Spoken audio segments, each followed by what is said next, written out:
Hermanos, hace varios años atrás en el condado de Orange County en Estados Unidos se fundó una iglesia como esta, también reformada, que hoy es pastoreada por el siervo de Dios Francis Chan, que conoce a mi pastor, con el que habíamos hablado.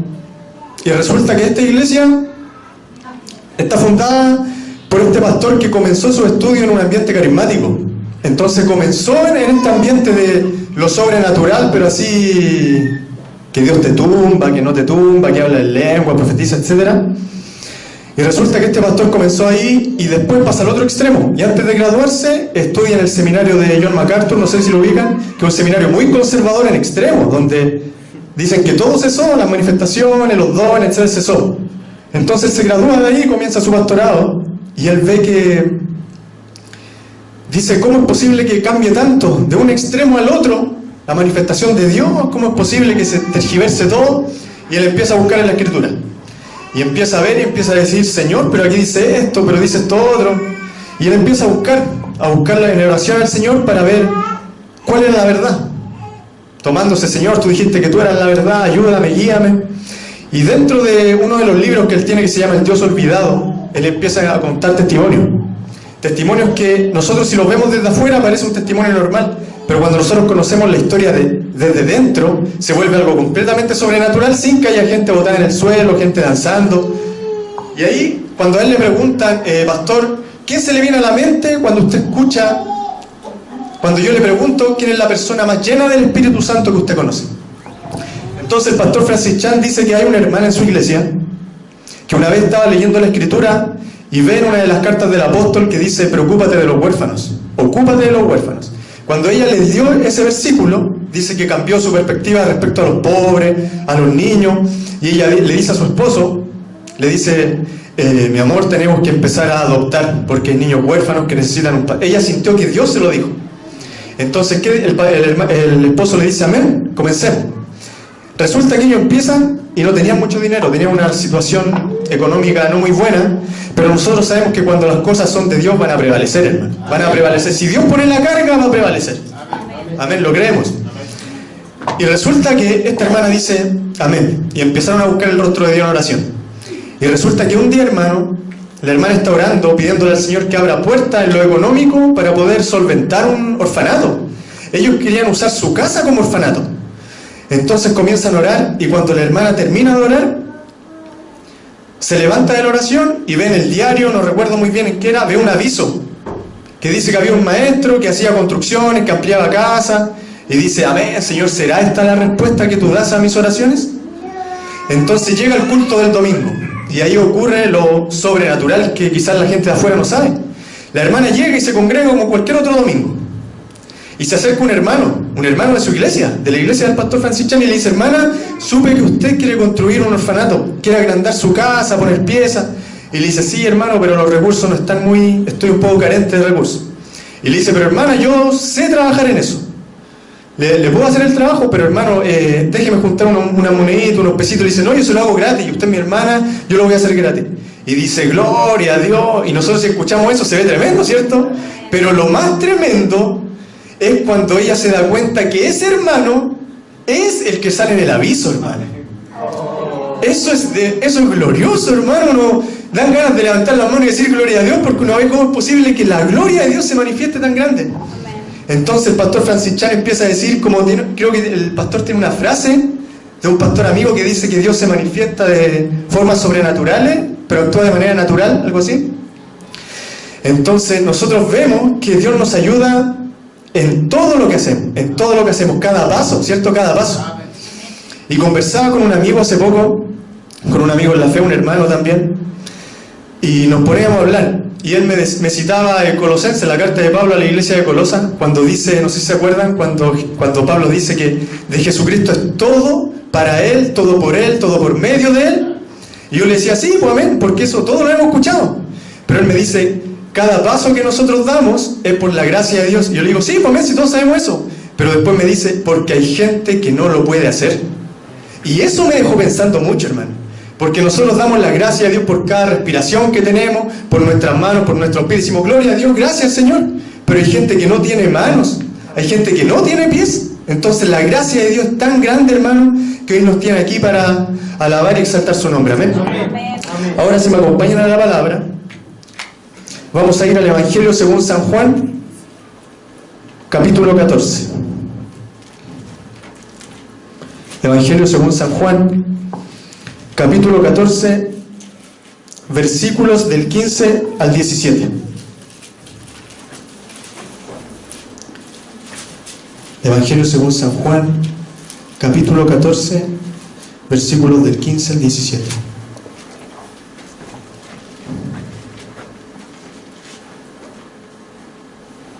Amén. Amén. Damos lectura en el nombre de Jesús. Amén. Si me amáis, guardad mis mandamientos, y yo rogaré al Padre, y os dará otro consolador, para que esté con vosotros para siempre. El Espíritu de verdad, al cual el mundo no puede recibir, porque no le ve ni le conoce. Pero vosotros le conocéis, porque mora con vosotros y estará en vosotros. Oremos, hermanos. Padre Celestial, estamos aquí reunidos en tu nombre, Señor, glorificando y exaltando, Señor, tu amor, tu presencia en nosotros, Padre Celestial. Como decía el pastor, cuando el pueblo se reunía en Israel antiguo, venía, Señor, la chequina, la presencia de Dios manifiesta. Pero tu promesa, Señor, es que estarás con nosotros todos los días hasta el fin del mundo, sin importar si estamos aquí dentro o afuera, Señor. Tu compañía está presente siempre, Padre Celestial. Señor, ayúdanos, Señor, a comprender más de ti. Tú dijiste que la fe viene por el oír y el oír tu palabra, Señor. Hoy día escuchamos tu palabra. Infunde fe, Señor. Más fe, Señor. Más fe, Señor, para llegar donde no hemos llegado con el Evangelio, Padre Celestial. Ayúdanos a entender que tú eres nuestra ayuda en cada caminar, Señor, y que necesitamos conocerte más porque tú eres nuestro Dios, nuestro ayudador, Señor. Amén. Gracias te damos en el nombre de Jesús. Amén. Hermanos, cuando hablamos del Espíritu Santo, es uno de los temas quizás más quisquillosos.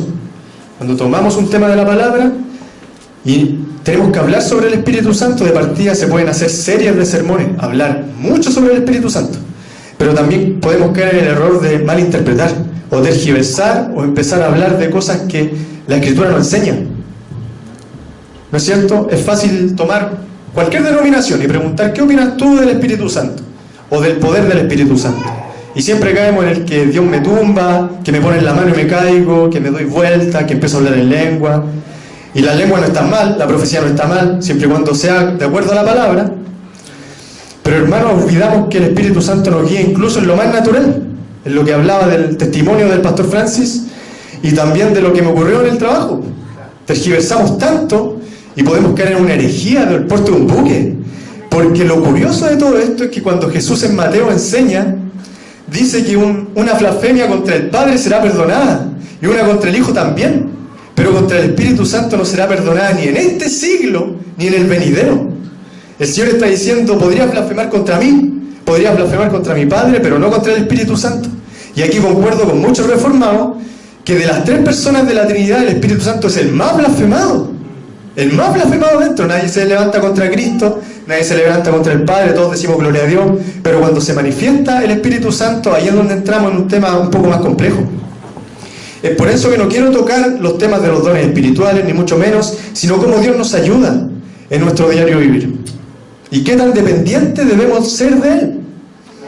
Nosotros tomamos la palabra y vemos en el versículo 15, hermanos. Si me amáis, guardad mis mandamientos. Aquí necesito que me tomen en su contexto, que no me vayan a malinterpretar por lo que voy a decir. Pero este mandato aquí en el griego original está en imperativo. Cuando una palabra está en griego en imperativo quiere decir que es un mandato del Señor. Y aquí el Señor, si me amas, guardad mis mandamientos. Hermanos, si esto es la isla del Espíritu Santo y de su obra, esto es una invitación al sufrimiento, una invitación al dolor, a la agonía, una frustración tremenda. ¿Por qué? Porque nosotros vemos en el Antiguo Testamento, en toda la historia de Israel, que Israel nunca pudo cumplir. Basta que leamos solamente el libro de Jueces para ver cuántas veces cayó Israel. Y el mandato era el mismo. Guarda mis mandamientos, no te salgas de mi palabra. E Israel no podía. Y Jesús dice, si me amas, guarda mis mandamientos. Lo que está diciendo es, ¿me amas? Sí, amén. Demuéstramelo con tus obras. Demuéstramelo guardando mi palabra. Entonces uno queda ahí. Si uno se aparta, como siempre enfatiza nuestro pastor hoy día, somos el evangelio del yo. No, yo puedo. No, yo puedo. No necesito la ayuda de otro. No necesito la ayuda de un agente externo, mucho menos del Espíritu Santo. Yo puedo. Pero aquí el Señor dice, amén, ¿puedes? Entonces guarda mis mandamientos. Pero nosotros sabemos que la ley no justifica a nadie, que es por gracia, que no depende del que quiere ni del que corre, sino de Dios que tiene misericordia. Y vemos que esto no lo podemos cumplir. Entonces ya empezamos y decimos, si no podemos cumplir este mandamiento, ¿será que Dios me está ordenando un imposible? ¿Un imposible? Yo siento que es así si sacamos al Espíritu Santo de la obra. El Señor nos está mandando un imposible, hermano. Un imposible. Y he escuchado a muchos pastores de otras denominaciones que dicen, no, Dios nunca te va a mandar un imposible. Sí, me lo manda. ¿Por qué? Porque golpea tu orgullo, hermano. Golpea tu orgullo. Dios te dice, ¿me amas? Amén. Guarda mis mandamientos. Pero no puedo. Ah, ahí está tu orgullo. Te estoy comprimiendo para que dependa solo de mí, para cumplir lo que yo mismo te mando. Amén. Este no es el único mandamiento. Si usted se va al capítulo que le precede, al capítulo 13, versículo 34, miren lo que dice el Señor aquí. Un mandamiento nuevo os doy, que os améis unos a otros como yo os he amado, que también os améis unos a otros. Nosotros tomamos este mandamiento. Nosotros sabemos que esto a simple vista no parece un mandamiento nuevo, porque ya en la ley de Moisés, en Levítico 19, Moisés dice que amarás a tu prójimo como a ti mismo. ¿Qué tiene esto de nuevo? La segunda parte del versículo dice, en el 34, como yo os he amado, que también os améis unos a otros. El Señor dice, no dice simplemente, ama a los demás como te amas a ti mismo. Dice, ámalos como yo te amo. Si eso no es imposible, hermano, yo no sé lo que es. Entonces Dios me pide algo que es tan tremendo, algo que yo no puedo comprender con mi mente humana. Tengo que amar a los otros como a Cristo. Yo sé que yo me puedo llegar a amar mucho. De hecho, en eso caemos siempre. Yo me amo mucho. Cuando viene una prueba, yo trato de esquivarla siempre. Que me roce lo menos posible. Trato de pasar y seguir, amén, gloria a Dios. Pero las pruebas golpean y yo me sigo amando. ¿Y cuándo amo al otro?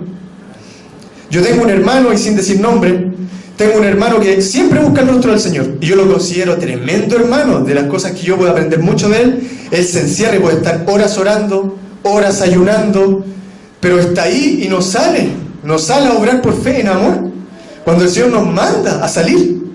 Tenemos que seguir buscando al Señor en lo íntimo, como decía el pastor. Busca a tu Padre que está en lo secreto, y tu Padre que ve en lo secreto te recompensará en público. Pero cuando nos quedamos solo buscando y no salimos, ¿cómo esperamos la recompensa en público? Si nunca estamos en público. Amén. Y cuando quedamos hasta aquí vemos que estamos frustrados, esto es impotencia, hermano. Si amo a Dios, tengo que guardar sus mandamientos, pero no puedo. Y más encima el Señor me dice que tengo que amarlos a otros, no como a mí mismo, sino como Él me ama. Y aquí caemos en otro peor. Y cierra la lista. Cuando Jesús está en el Sermón del Monte, capítulos 5 y 6 de Mateo, Jesús dice en el versículo 48, sed pues vosotros perfectos, como vuestro Padre que está en los cielos es perfecto. Ahí quedo. Y digo, Señor, ¿pero cómo me pides eso? Y ahí meditaba ayer en ese versículo, en Mateo 5:48, y veo claramente que el estándar, un pensamiento personal, el estándar de conducta de Dios es Cristo. Y el estándar de conducta de Cristo es Dios. Dios te dice, sé perfecto como Dios. ¿Cómo es posible que yo pueda ser perfecto como Dios? ¿Cómo es posible? Y aquí, para no tomar esto aislado y ver que el Señor no me manda a quedarme impotente, voy al versículo 16 en el que estamos, capítulo 14, versículo 16. Miren lo que ocurre aquí, hermano, esto es tremendo.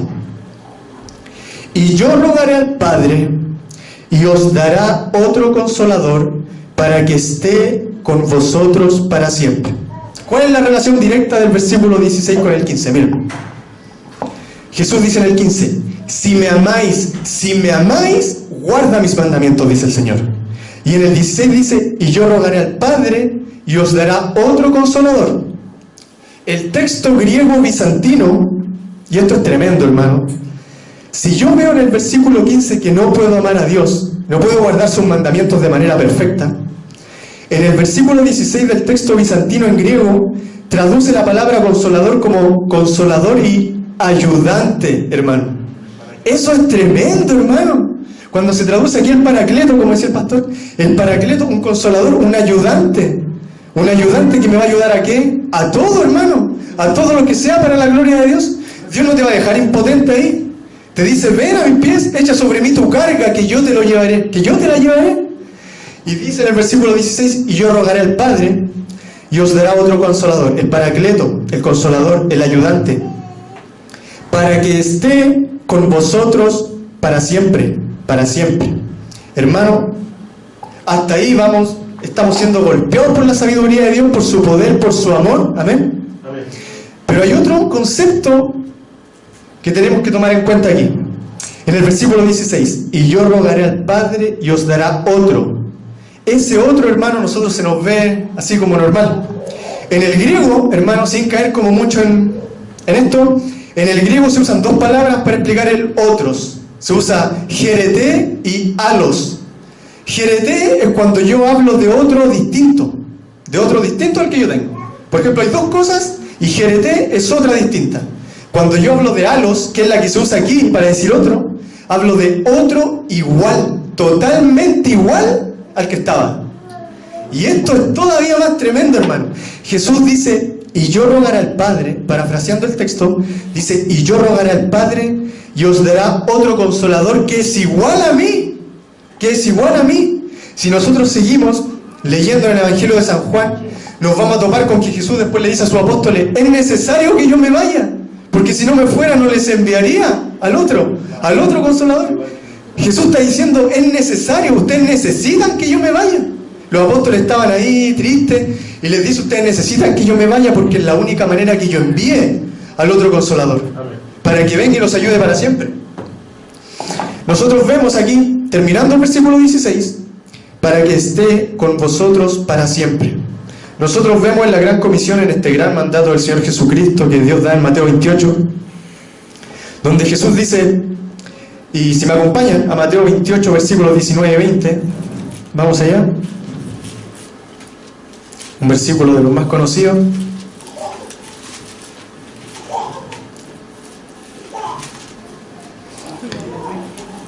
Mateo 28, versículos 19 y 20.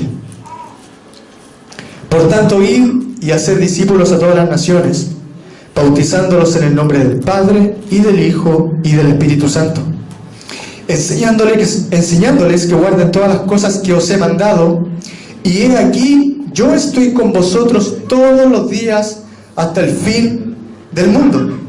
Y nosotros terminamos, leemos esto y decimos, a ver, el Señor promete que Él estará conmigo. El Señor promete que Él será mi compañía hasta el fin del mundo. Pero en Juan vemos que el Señor dice que enviará otro consolador para que esté con nosotros. ¿Cómo explico esto? Y esto lo ha aprendido un pastor reformado. Él dice lo siguiente: cuando Dios te permite en su palabra echar un vistazo en medio de la Trinidad, no empieces a buscar explicación, sé reverente. Sé reverente. Cuando Dios te permite echar un vistazo a aquello que nadie puede mirar y explicar, sé reverente. Agacha la cabeza, como decimos el buen chileno, agacha el moño, y ve que Dios te está dejando ver algo que tú no puedes explicar. Te está dejando ver sus maravillas, amén. Los cielos cuentan la gloria de Dios y el firmamento anuncia la obra de sus manos, amén. Amén. Entonces vemos que el Señor aquí dice: y yo rogaré al Padre y os dará otro consolador para que esté con vosotros para siempre.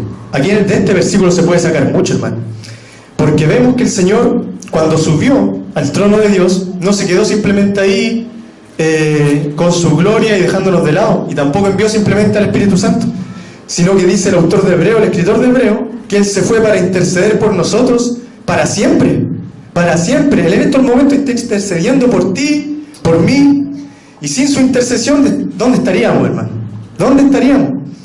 Entonces vemos que el Señor aquí manifiesta su soberanía, y aquí tengo que irme al apóstol Pablo para tratar de explicar o llegar a un tema un poquitito más profundo en torno a quién nos acompaña, hermano.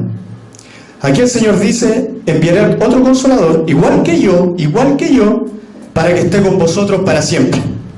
Pero Él dice en Mateo 28, que Él es el que estará. Pablo usa, en el que según la mayoría de eruditos y teólogos de la Biblia, el capítulo más importante de toda la Escritura, el capítulo 8, Él dice, usa de manera indistinta tres conceptos que son Espíritu Santo, Espíritu de Cristo y Cristo mismo. Él lo usa de manera intercambiable. Él dice que el Espíritu Santo es el Espíritu de Cristo y el Espíritu de Cristo es Cristo mismo. Entonces cuando el Señor dice yo enviaré otro consolador igual a mí, está diciendo yo enviaré mi propio Espíritu, el Espíritu del Padre, el Espíritu del Señor. Ese Espíritu, el Espíritu glorioso del Señor. Si me acompañan a Romanos capítulo 8,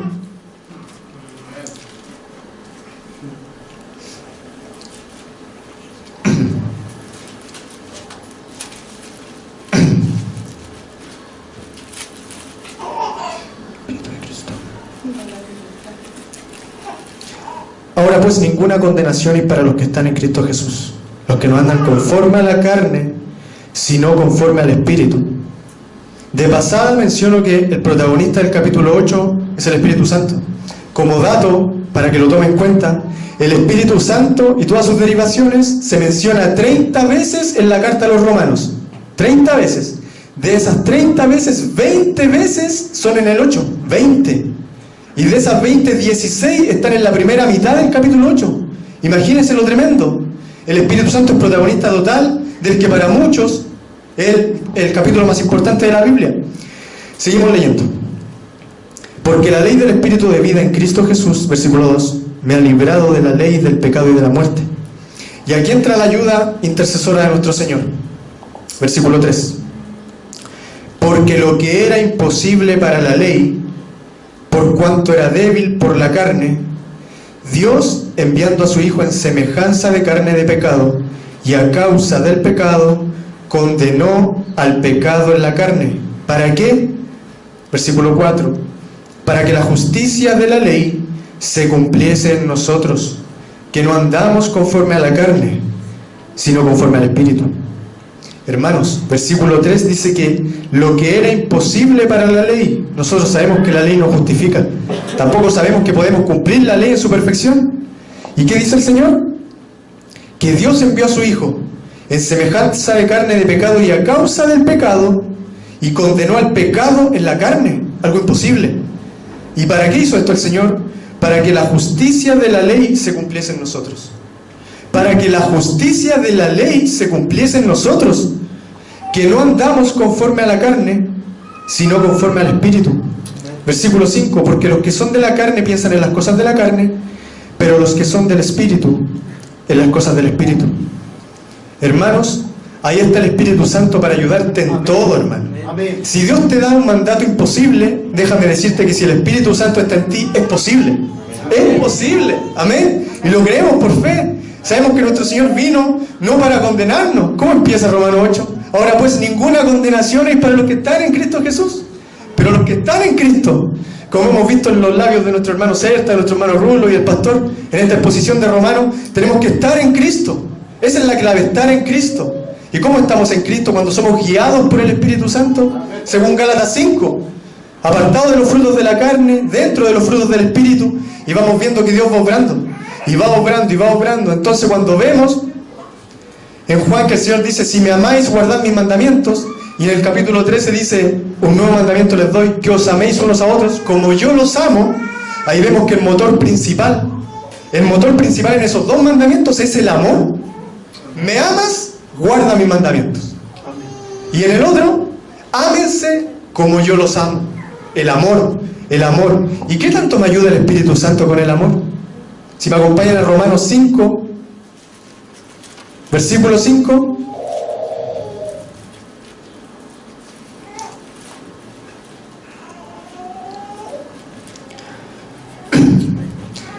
Y la esperanza no avergüenza, porque el amor de Dios ha sido derramado en nuestros corazones por el Espíritu Santo que nos fue dado. Vuelvo a dar lectura, versículo 5. Porque el amor de Dios ha sido derramado en nuestros corazones por el Espíritu Santo que nos fue dado. Hermanos, un pensamiento personal aquí. La única manera en que yo puedo amar a otra persona como Dios me demanda, o sea, con un amor divino, es que ese mismo Dios divino esté dentro de mí. No existe otra posibilidad. Por más que me esfuerce, incluso hoy día nosotros mismos nos esforzamos por amar a nuestro prójimo, y cuántas veces nos hayamos falto. Si tuviéramos que, si el Señor viniera ahora a juzgarnos por nuestro amor por los demás, seríamos réprobos. Pero sabemos que por su gracia no hay ninguna condenación para los que están en Cristo. Amén. Seguimos marchando en esta senda marcada por nuestro Señor Jesucristo. En la Biblia está lleno de versículos donde el Espíritu Santo, y no quiero desviarme para otro ministerio, otra obra del Espíritu Santo, sino solamente su ayuda, en donde el Espíritu Santo se manifiesta ayudando, obrando. Hermanos, tu trabajo para la obra de Dios, para la gloria, tu trabajo secular, que el apóstol Pablo enseña que todo se hace para la gloria de Dios, incluso tu trabajo secular, como ayer lo conversábamos con el hermano. Entonces todo es la obra del Espíritu Santo en tu vida. Amén. Lo creemos, marchando, confiando, hermano. Y con esto quería cerrar con el versículo 5, para no desviarme de otro. Porque el amor de Dios ha sido derramado en nuestros corazones por el Espíritu Santo que nos fue dado. Y aquí quiero tomar un último ejemplo, hermano, para ir cerrando. Cuando nosotros vemos esto y vemos que el amor de Dios ha sido derramado en nosotros, no basta simplemente con leerlo, debemos creer, porque la fe es el tema decisivo. Y aprendí una vez, en base a un ejemplo, si yo llego al lado tuyo y te digo, hermano, amigo, tu mejor amigo sufrió un accidente y está muerto, tu semblante cae inmediatamente, tu semblante cae, porque el hecho que yo te acabo de contar te tumbó, ¿cierto? Te tumbó, tu emoción se vio afectada. Ahora si vengo y te digo, hermano, tu mejor amigo sufrió un accidente grave, también tu semblante va a caer. Pero si yo te digo, pero está bien porque mira, le saqué una foto, está bien, está vivo y mañana sale del hospital, tu semblante de haber caído va a pasar a estar bien de nuevo. Pero ¿qué ocurre si yo llego donde ti y te digo, hermano, ¿cómo estáis? Y usted me dice, pero hermano, ¿cómo voy a estar si supe que mi mejor amigo sufrió un accidente y está muerto? ¿Y qué pasa si yo te digo, no está muerto, está bien, si yo andaba con él? Y usted no me cree y me dice, no hermano, tú me decías eso solamente para tirarme para arriba, pero usted no lo cree y se queda abajo. Es porque el hecho no cambia el tema, el hecho no cambia su emoción, lo que lo cambia es la fe. Usted tiene que creer lo que yo le digo en base a ese ejemplo. Tu amigo está bien, créelo. Y si el Señor dice aquí que el amor de Dios ha sido derramado en nuestros corazones por el Espíritu Santo, no se quede con el hecho, créalo, porque así eso va a afectar su emoción y vamos a tirar para arriba, hermano. Amén. Somos un ejército que vamos marchando, somos compañeros de milicia, hermanos, somos siervos del mismo Dios. Así que gloria a Dios, hermano, le agradezco la oportunidad que me hayan escuchado y yo espero que esto haya sido de edificación para su vida. Y oremos, hermano, para terminar. Padre Celestial, gracias, Señor. Gracias, Padre Celestial. Señor, infunde fe en nosotros, Padre. Infunde fe para creer cada hecho que hay en tu palabra, Señor. Señor, en base a ese ejemplo podemos creer o no creer, pero qué glorioso es saber que tu palabra fue inspirada por el Espíritu Santo, Señor. Inerrable, Señor. Suficiente, total, donde no hay sombra de variación. Donde solo verdad y verdad eterna para cada uno de nuestros corazones. Señor, ayúdanos a entender que tú eres Dios, que tú no mientes y que cada promesa está ahí, Señor, para que la reclamemos en lo secreto, Señor. Y para que tú te manifiestes con tu poder en lo público, Señor. Ayúdanos cada día en todo lo que tengamos que hacer, Señor, porque todo lo que hacemos, sea espiritual o secular, es para tu gloria, Señor. Ayúdanos, Señor, y fortalécenos, Padre Celestial. Fortalece a mis hermanos, Señor. Edifica sus vidas, edifica mi vida, Padre Celestial. Y glorifícate, Señor. Llévanos a buscarte cada día más, Señor. Y a salir para explicar, Señor, para enseñar tu palabra, tu verdad eterna, Señor. Gracias te damos en el nombre de Jesús. Amén.